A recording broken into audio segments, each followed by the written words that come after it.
May mga ibang nagsasabi na baka kaya in-unfollow ni Sara Labati si Richard Gutierrez dahil nagselo siya dahil inililink po si Richard Gutierrez at si Barbie Imperial na nagkataong nagkasama sa party po ni Jenny Quezon, asawa po ni Bandol Quezon, no? Sa isang gastropub dyan sa may Alabang, Muntinlupa City.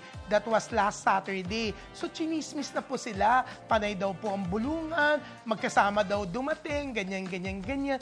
Pero, natural, nagkakabulungan dahil pag nag-uusap halos bulungan, kasi po maingay po sa bar, di ba? Alam nyo naman po yan. Nakakaloka lang, di ba? Tapos kung ano lang pa sinabi. Yung iba, sinabi, sabay daw pong dumating sina Richard at Barbie Imperial. Talagang parang binabalidate nila, pinapalabas na may relasyon yung dalawa. Of course, wala po.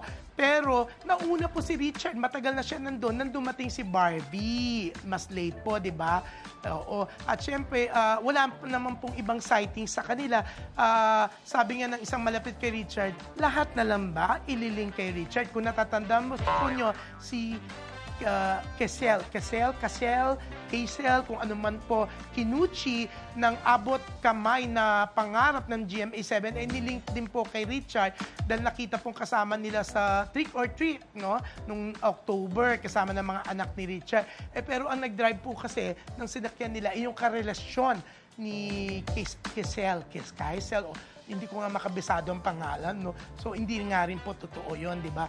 Pero, eto, dahil sa pagkakilig ng iba, dahil akala nga may relasyon si Richard and Barbie Imperial, although wala po, kinakasa. Sana raw po, hinihiling kasi ng mga fans, parang may chemistry daw ang dalawa.